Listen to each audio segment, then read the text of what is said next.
तो उनको मैंने ये पूछा कि भाई आप जब किसी माता पिता के प्रणाम करोगे, बुजुर्ग को प्रणाम करोगे या कोई भगवान को मानते हो तो उसको प्रणाम करोगे, तो क्या मांगते हो आप? तो उन्होंने बोला कि ज्यादा नंबर आओ। आजकल फर्स्ट डिवीजन को तो कोई मतलब ही बन रही हो, 99% 100 वाला ही करिए आप, लगा तो 100% आप तो 100% नंबर आओ, ये मांगेंगे हम। तो मैंने कहा ये तो परीक्षा होगी तब मांगोगे, कहा तो मैं पूरी साल क्या करोगे?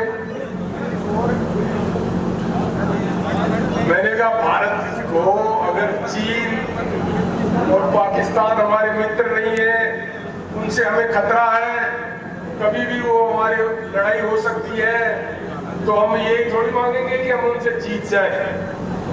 हम हथियार लाएंगे, आधुनिक हथियार बढ़ाएंगे, हमारे जो फौजी हैं उनको ट्रेनिंग देंगे, ऐसे करेंगे ना, शक्तियां इकट्ठी करेंगे ना। तो मैंने कहा आप जब बुजुर्गों से आशीर्वाद मांगो, भगवान से आशीर्वाद मांगो, माता पिता से आशीर्वाद मांगो, तो उनसे मांगो कि कष्ट तो आएंगे, संकट तो आएंगे, बीमारी तो आएगी, विपरीत परिस्थितियां तो आएंगी, लेकिन हमारे को उनसे लड़ने की, उनका सामना करने की हमारे को शक्ति दो, ये वरदान मांगना चाहिए। अब वो शक्ति कहां से आएगी? पिछला विधानसभा चुनाव में जबकि गाड़ियां उदयपुर वाटी में घूमी, देखिए आधी गाड़ी भी और आधा आदमी भी, आधा कैंडिडेट भी, आधी गाड़ी भी अगर कोटा संभाग में घूम जाती तो 3 MLA तो में बढ़ जाता।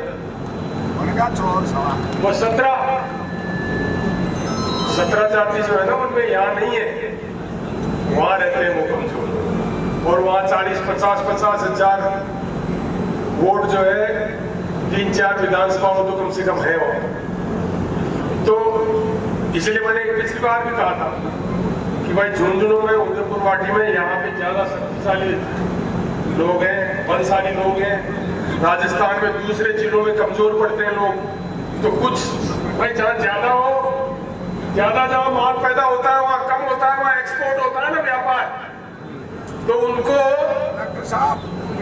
वहां पर राजस्थान, इसलिए दूसरी बात आती है शिक्षा की।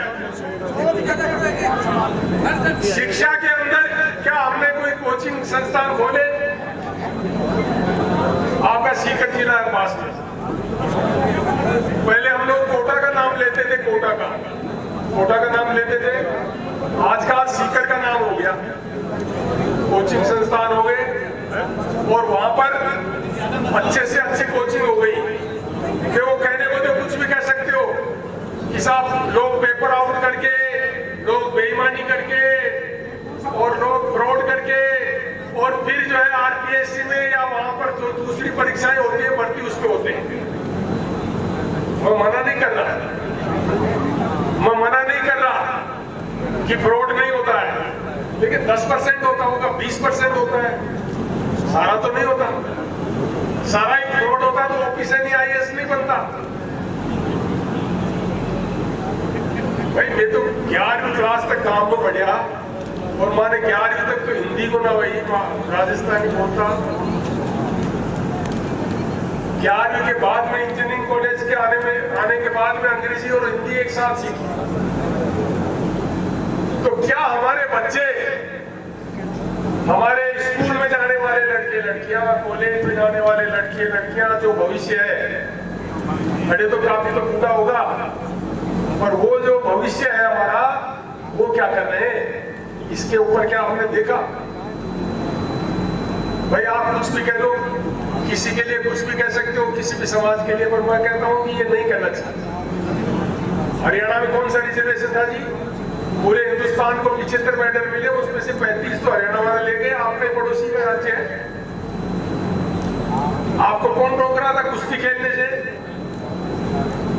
माइक पे, स्टेज पे भी कुश्ती खेलनी चाहिए, और ये आरक्षण आंदोलन चला, इसका सबसे बड़ी उपलब्धि, आगे जो भी हो लोगों को बोलना है, आवाज आई, जागृति आई है। तो इसी तरह से वो फिर कार्य रूप में भी तो परिणित होनी चाहिए। कितने बच्चों के 99%, 95%, 90% से ज्यादा आए, यहाँ पे कभी उनको भी सम्मानित करो, गिनती करो कि 95 से ज्यादा वाले कितने। तो ये हम लोगों को देखना पड़ेगा। फिर आगे क्या करना है, डॉक्टरी में जाना है, इंजीनियरिंग में जाना है। अभी सिंह साहब बता रहे थे, समाज की एक लड़की जो MBBS कर रही है उदयपुर में, वो कह रहे हैं मैं MBBS छोड़ रही हूँ बीच में कि मेरे पास पैसे नहीं है फीस देने के लिए। अभी मैं वहां उदयपुर में था तो मेरे साथ इंजीनियरिंग किया हुआ एक रैगर समाज का बच्चा, रैगर समाज का रिटायर्ड चीफ इंजीनियर है वो, उसने कहा कि साहब हमने तो ऐसा कर रखा है। जब मैंने ये बात उठाई कि साहब हमने 400 लोग जोड़ रखे हैं हमारे रैगर समाज के, अधिकारी, कर्मचारी, बिजनेसमैन, सेठ लोग, और 5-5 हजार रुपए एक से एक साल में लेते हैं। उससे फिर जिसके पास फीस देने को नहीं है, राजगढ़ में, अनोर में एक बच्ची हमारी माध्यमिक